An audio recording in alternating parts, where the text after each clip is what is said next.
In the world of shadow money and wire transfers, a misplaced compliance number can cost more than any bullet ever could. On a bitter Tuesday evening in October, Raphael Sen, the most feared man operating out of Chicago's Gold Coast, was 40 seconds away from transferring $180 million to a pharmaceutical network that had never dispensed a single pill. His three-man legal team hadn't caught it. His personal financial advisors hadn't caught it. The person who stopped him was a 22-year-old parking valet named Cressida Vail, who was supposed to be bringing his car around, not saving his empire. She had 30 seconds at the car door. She used 6 of them. What she said stopped Raphael Sen cold in the middle of the sidewalk. Not because she was loud, not because she was threatening, but because she used the exact terminology her murdered father had taught her at age 9, in a language that only people who truly understood Swiss financial regulation would ever recognize. Those words didn't just save $180 million. They started a war. This is the story of the auditor's daughter who inherited a gift she never wanted, and the night she finally couldn't pretend she didn't have it anymore. Before we get into what happened next, I have to ask you something. Have you ever known something was wrong, really deeply wrong, before you could even explain why? Just a feeling in your gut that the numbers didn't add up. If that's ever been you, you're going to understand Cressida Vail on a level that's going to hit hard. Hit that subscribe button and drop a comment telling me where you're watching from. I love knowing this community is out there, from Chicago to London to everywhere in between. Now, let's go inside the Meridian Club. To understand what Cressida risked that Tuesday, you have to understand the world she was stepping into the moment she reached for that car door. The Meridian Club occupied the top 3 floors of a limestone tower on East Delaware Place, 12 blocks from Lake Michigan. Invitation only. The waiting list was the kind that politicians had been known to work years to get onto. The membership fee was the kind of number that didn't appear in public documents. Raphael Sen had a permanent reserved spot in the underground garage, a standing table in the private dining room on the 41st floor, and the quiet understanding that whatever business he conducted inside those walls would be treated with the discretion extended to heads of state. Raphael wasn't what people imagined when they heard the word organized crime. He was 44 years old, with a degree in financial economics from the University of Chicago and a postgraduate year at the London School of Economics that had taught him how old money thought, moved, and protected itself. He wore Zegna. He drove a matte black G-Wagon. He controlled Sen Consolidated, a private holding company with serious weight in logistics, commercial real estate, and private equity, and a separate set of revenue streams that never appeared in any annual report. He was precise. He was controlled. He never raised his voice because he had never needed to. The man sitting across from him that evening was named Chandler Rowe, a deal broker who operated in the soft gray zone between legitimate mergers and acquisitions and the arrangements that required more creative documentation. Rowe was silver-haired, Hermes-teed, and radiated the particular confidence of someone who had closed transactions in Zurich, Singapore, and Dubai, without ever once having to explain himself to a regulator. Prescott Med Holdings, Rowe said, sliding a navy-bound portfolio across the polished mahogany. Established in Zurich 2017, full BaFin compliance, pharmaceutical logistics infrastructure servicing 42 European hospital networks. Purchase price, $180 million. Wire transfer clears upon counter-signature. Raphael did not reach for the portfolio immediately. He picked up his scotch, took a measured sip, and looked at Rowe the way a chess player looks at a board. Not at the piece in front of him, but at the ones behind it. He had a reason to move fast. The European Banking Authority had opened a preliminary inquiry into Sen Consolidated's freight subsidiary 3 weeks prior. He needed a legitimate acquisition, a real, auditable asset he could use to restructure incoming international revenue before the inquiry expanded. Prescott Med Holdings appeared to be exactly that. The deal had been vetted by 3 separate advisory firms. His own CFO had personally signed off on the due diligence. The wire instructions were ready. He was 40 seconds from countersigning when he stood to leave, and the night came apart at the seams. Cressida Vale had been working the valet stand at the Meridian Club for 11 months. She was 22, wore the black blazer and white-gloved uniform of the club's valet staff, and had learned in her first week on the job that the fastest way to stay employed in a place like that was to be invisible. Efficient, silent, invisible. She retrieved cars in under 4 minutes, remembered every member's preferred pull-up position, and had never once asked for a photograph or a word of recognition, even on nights when the parking receipts read like a Forbes list. She needed the job. After her father died, after Douglas Vale was found in his home office with an apparent overdose of sleeping medication, his desk perfectly arranged, his reading glasses folded beside a stack of documents he'd never finished, Cressida had dropped out of her second year at DePaul, moved into a studio apartment in Pilsen, and taken every shift she could find. Douglas Vale had been a forensic auditor, not the standard kind who caught expense account padding. He'd worked for a private firm that handled deep-dive due diligence on major acquisitions. The close, uncomfortable work that happened before ink was anywhere near a signature page. He was exceptional at it. He'd once walked into a preliminary review of a Cayman-registered fund and identified in under an hour that the fund had no actual underlying assets, just a cascade of interlocking shell entities referencing each other in a perfect, unresolvable circle. He had taught Cressida to read financial documents the way other fathers taught their daughters to read novels. He'd sit her down at his desk on Sunday afternoons with corporate filings and balance sheets, and he'd whisper the same thing every time.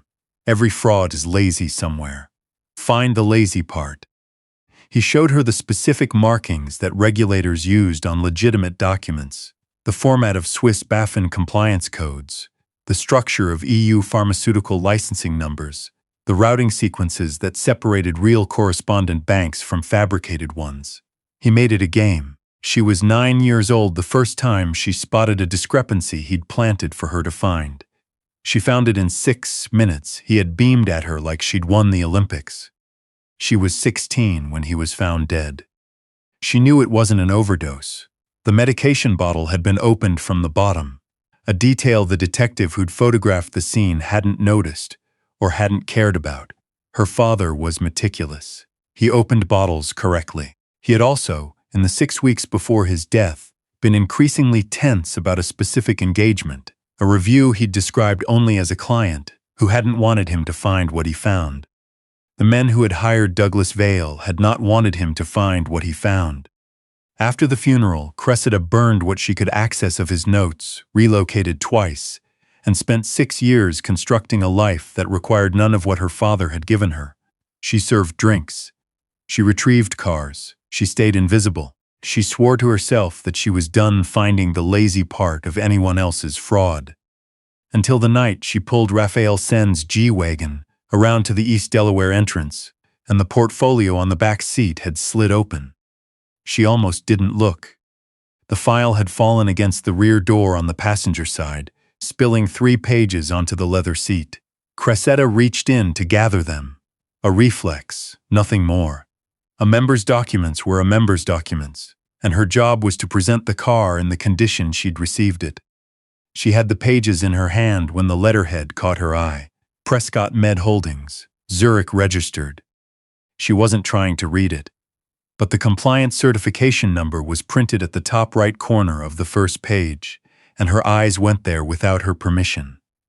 Her father had put that reflex in her so deep it had become involuntary, like flinching at a loud sound. BaFin reference codes for Swiss-registered pharmaceutical entities were 9 digits. Always. It had been that way since the regulatory restructuring of 2009. The number on that page had 11 digits.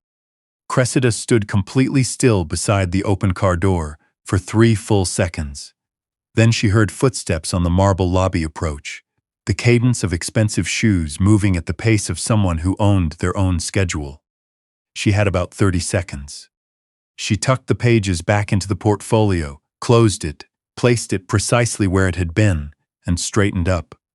When Raphael Sen reached the car, she was holding the door open with both gloved hands. "Mr. Sen," she kept her voice completely level, "I need you to look at page 1 of the Prescott file, the compliance number." He stopped. The security detail behind him went very still. Rafael Sen looked at the parking valet, who had just told him how to read his own documents, and his expression was the kind that had preceded very bad outcomes for a number of people over the years. "What did you say?" Cressida did not look away. "BaFin reference codes are 9 digits. That one has 11. I don't know what you're signing, but someone put a number on that document that doesn't exist in any Swiss regulatory framework. My father was a forensic auditor. He taught me what a real one looks like." Rafael Sen did not get into the car. The black SUV didn't take her home. That was the first thing Cressida registered when the door closed. It took her to a building in River North that looked from the outside like a converted industrial loft, which it was, except that the conversion had included 8 exterior cameras, steel core doors behind reclaimed wood panels, and a server room on the second floor that would have been at home in a mid-sized financial institution. Rafael's head of security, a compact, economical man named Pavlos, who wore no expression and had the posture of someone trained by people who didn't offer certificates, walked her through 2 locked anterooms before leaving her alone in a room with a glass conference table, 4 chairs, and nothing else. Rafael entered 4 minutes later. No jacket, no scotch. He sat across from her and studied her face with the focused attention of someone running a very fast and very thorough calculation. "Your name," he said. "Cressida Vale. Douglas Vale's daughter." She went completely still. He said it the way people said things they'd already confirmed, not as a question, not as a surprise. "I know who your father was," Rafael said. "He did due diligence work for 3 firms operating in my sector. He had a reputation, an exceptional one." He paused. "His death was ruled accidental." "I know what it was ruled." Something shifted behind his eyes. Not sympathy, something more precise than that. Recognition. He placed a leather folder on the table between them. Sen Consolidated's internal quarterly financials, bound in gray, 3 separate firm audit seals on the cover. 20 minutes, he said. Find something wrong, anything. These have been reviewed by teams who charge $400 an hour and consider themselves the finest in the business. His eyes held hers with the deliberate weight of someone who had made consequential decisions about people before, many times. If you find nothing, you lied about your father, and you lied about that compliance number, which means you're working for someone. If you find something, you're going to tell me who taught you. Cressida picked up the folder. Her father's voice arrived in her head the way it always did when she looked at a page of numbers.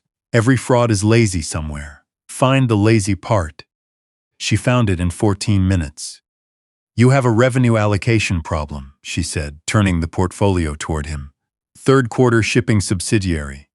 The intercompany loan repayment schedule uses a fixed interest rate of 3.4%, but your parent company's borrowing rate in the same quarter, according to the footnotes on page 9, was 2.1%. The difference is being booked as revenue instead of an adjustment. It's small, it's consistent, and it's been happening for 4 quarters. She looked up. Someone is skimming. Not a lot each quarter. Enough to read as rounding error. But over 4 years, at the volume Sen Consolidated moves, I'd estimate they've pulled between $3 and $4 million. Rafael had gone very still. And the Prescott deal, Cressida continued, because stopping now felt more dangerous than going on. It's not just the compliance number. The pharmaceutical licensing reference on page 3 is formatted for a 2019 EU framework. But Prescott was supposedly established in 2017. You can't retroactively hold a 2019 certification in a founding document. The entire regulatory backbone is fabricated.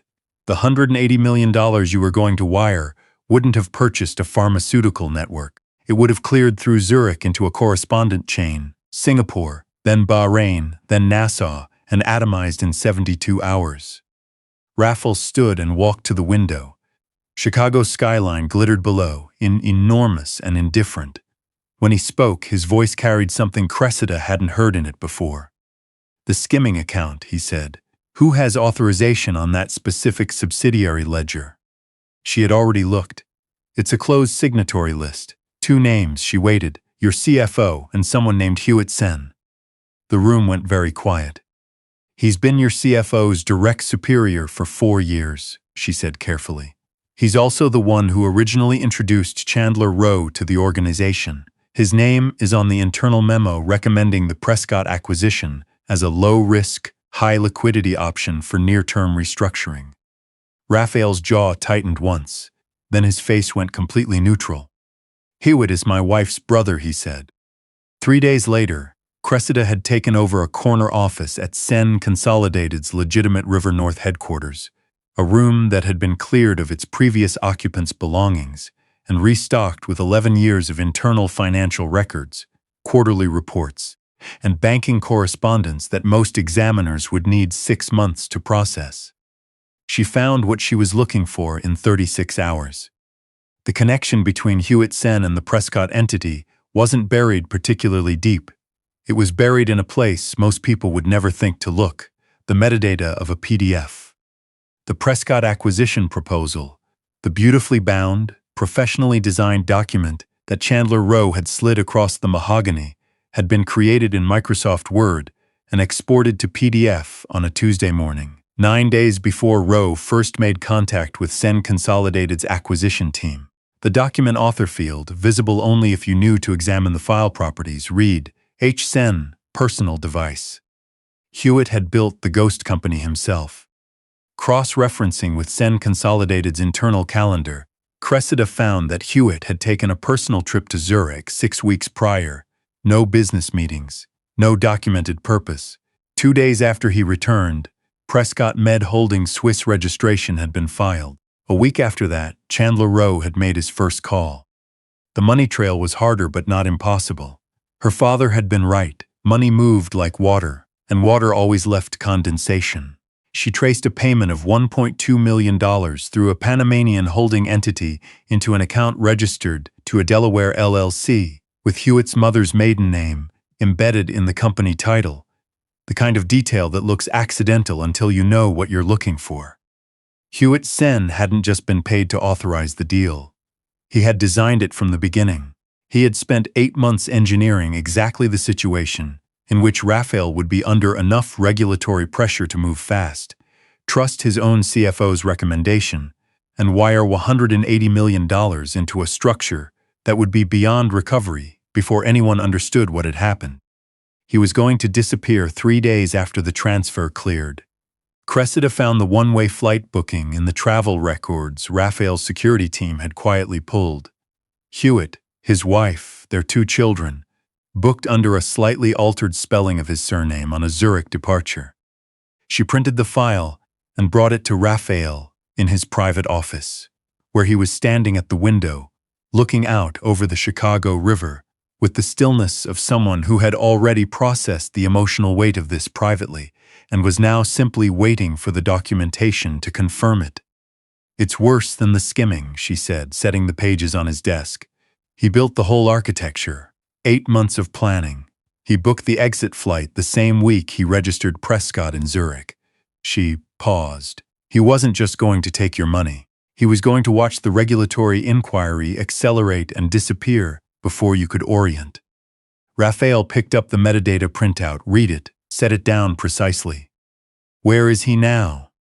His assistant logged him as working from home. "His car is in the driveway." She kept her voice steady. "I'd guess he's packing." Raphael reached for his phone, made 1 call, said 4 words, ended it. He looked at Cressida for a long moment after the phone hit the desk. "Your father found money that wasn't supposed to be found," he said quietly. "He delivered the report anyway. He thought honesty was sufficient protection. And you spent 6 years pretending you couldn't do what he did." She didn't answer that directly. "I don't pretend anymore," was what she said. The call came at 3:47 in the morning. Cressida was awake, had been awake, sitting at her kitchen table in Pilsen with a cold cup of coffee, and the particular restlessness that came from knowing a situation hadn't fully resolved. When Raphael's name appeared on her phone screen, she answered before the second ring. "Hewitt triggered the Prescott wire remotely," Raphael said. His voice was controlled, but underneath it was something she had not heard from him before, urgency with an edge to it. He had a secondary authorization code we didn't know about. The $180 million is in transit. I have a 90-minute window before it routes through Singapore and becomes unrecoverable. Where are you? Moving toward Prescott's Chicago Operations Center. Fulton Market District. They maintain physical servers for regulatory optics. It's part of the fiction. If we can reach the administrative core directly, we can reverse the outgoing transfer. My people know how to get through the building. A pause that carried weight. I need someone who knows what to do once we're inside.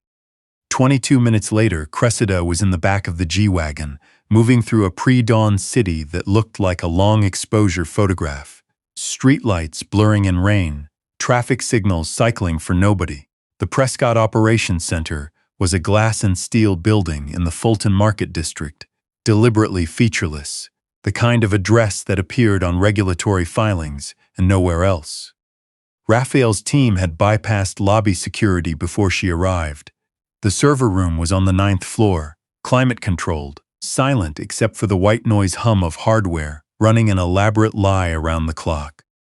Cressida sat at the main terminal. Pavlos stood at the door. Raphael stood behind her, arms crossed, not speaking. The system wasn't standard banking architecture. It had been built to appear like a real pharmaceutical logistics network. Layers of documentation portals and patient management interfaces, none of which connected to anything real. The actual infrastructure sat 2 levels below the theatrical surface. A transaction routing engine with 4 active destination accounts and 1 pending outbound transfer sitting in the queue. She found the $180 million, 41 minutes remaining. I need administrator credentials to cancel the transfer, she said. The kill switch requires dual authentication, password and biometric. Can you bypass it? She was already in the user directory. I don't need to bypass it. Hewitt is listed as an authorized administrator. He built this system. Of course, he gave himself access. She typed his credentials. The system accepted the username without hesitation. Then it asked for a fingerprint. I need his right hand, she said. She said it completely without drama, because the situation was what it was, and Raphael Sen nodded once to Pavlos, who made a call. Hewitt Sen arrived in the server room 17 minutes later, escorted by 2 men who moved with the efficient economy of people, trained for outcomes, not appearances. His face, when he saw Cressida at the terminal, went through something that wasn't quite surprise. It looked more like the expression of a chess player who had seen the losing move coming 6 turns back and had simply been waiting for the board to catch up. His right hand, pressed to the biometric panel, trembled slightly. The system accepted the print with a soft, almost courteous chime. Cressida was inside the administrative core of an operation that had been draining money out of families and businesses across the Midwest for 4 years. She canceled the pending transfer first, watched $180 million freeze in mid-transit, and begin reversing towards Sen Consolidated's primary account. Then she kept going, deeper, past the theatrical front end into the shadow ledgers where the real accounting lived. Her father had told her once that finding a fraud and stopping it wasn't enough. The machinery had to be dismantled, not just interrupted. Defense was temporary. Only counterattack created lasting safety. She navigated past the transaction queue into the layers underneath. The actual collection structure, where Prescott kept everything it had already taken. She had expected 2 or 3 previous operations. She found 12. 12 phantom acquisition schemes, spanning 4 years, targeting businesses and organizations across the Midwest and Gulf South, family operations, regional companies, 1 mid-sized hospital network in Tennessee, each one built on the same playbook Hewitt had tried to run on Raphael. Identify an organization under financial pressure. Offer a clean, auditable acquisition that solved their specific problem. Move fast before anyone looked closely. Then drain the accounts before the target understood that the asset they'd purchased had never existed. The combined total sitting in Prescott's master collection account was $340 million. Cressida stared at that number. Then she built a routing protocol, one that would redirect every dollar in that account into the Sen Foundation, Raphael's legitimate charitable organization, which funded workforce development programs, and 2 pediatric clinics on the South Side. The money would clear through the foundation's accounts as philanthropic receipts, legally clean, available for distribution back to the businesses and families Prescott had spent 4 years systematically gutting. She executed the protocol and watched $340 million change direction in real time on the screen in front of her. The account balance fell toward zero the way something inevitable does, steadily, without drama, like a tide going out. "It's done," she said quietly. Raphael was very still behind her. Every dollar in the collection account. Every dollar. The 12 previous targets will receive compensation through the foundation's distribution structure. Once your legal team works out the disbursements, they won't know the source. They'll just know someone gave back what was taken. Raphael placed a hand on her shoulder. It was brief, deliberate. It felt nothing like calculation, and nothing like the 44-year-old man who had looked at a parking valet like she was a variable he was assessing. "Your father taught you to find the fraud," he said. She watched the master account hit zero. "You gave me a reason to stop pretending I couldn't. If you've been holding your breath this whole time, you can let it go now." $180 million saved in a parking lot by a woman in white gloves. $340 million recovered in a server room at 4 in the morning. 12 families across the country who are going to get money back they thought was gone forever. And a woman who spent 6 years making herself invisible finally stepped into a room and let herself be seen. If this story hit you the way it hit me, I want to hear from you. Hit that like button and subscribe so you never miss what's next. Stories like Cressida Vale's are exactly why I started this channel, and every one of your comments is what keeps it going. 3 weeks after the Prescott operation came apart, a card arrived at Cressida's apartment in Pilsen. Heavy cream stock, no envelope, slipped under the door sometime in the hours between midnight and dawn. It contained an address on East Delaware Place and a time, 7 o'clock, Saturday evening. She wore the only dress she owned that didn't have a club logo on it. The Meridian Club's private dining room on the 41st floor was empty when she arrived. Empty except for 2 place settings at a corner table, a bottle of Camus that had been opened and allowed to breathe, and Raphael Sen standing at the window in the particular way he always stood at windows, like a man who had accounted for every exit before he allowed himself to be present. He handed her a glass without preamble. "Hewitt," she said. "Cooperating with the U.S. Attorney's Office. He'll be in federal custody for a meaningful length of time." A pause. His wife knew nothing. She and the children are in Connecticut. They've been provided for. Cressida absorbed that. The 12 previous targets? First disbursements go out Monday. Foundation communications team is drafting letters. No one will know the origin. There was a long, comfortable silence, the kind that existed between people who had stood in the same burning room together and come out the other side of it. Raphael set down his glass and walked to the table, where a folder sat between the 2 place settings. He slid it across to her without ceremony. She picked it up. Director of Financial Integrity, Sen Consolidated Holdings. Reporting directly to the board. Full authorization on all acquisition reviews above $5 million. Equity participation begins at year 1. She read it twice. "You saved $180 million in a parking lot," Raphael said, "and recovered $340 million in a server room before sunrise. I'm not particularly interested in the title you held before either of those things happened." Cressida looked at the folder, then at the pen he'd placed beside it. A Mont Blanc, simple and well-made, the kind her father had favored on Sunday afternoons, when he sat her down with balance sheets and taught her that numbers always confessed what people wouldn't. Her father had died because he told the truth to people who had not wanted to hear it. She was being offered a chair at the table of someone who needed people who told it. She picked up the pen, and she signed her name on the line that changed everything. "What's your favorite moment in Cressida's story?" When she spoke up at the car door with 30 seconds to spare, when she walked into that server room at 4 in the morning, or when she finally stopped hiding what she was and let the world see it. Tell me in the comments below.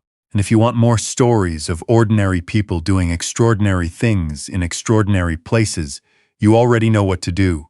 Subscribe to Sadie's Romance Library, and I'll see you in the next one.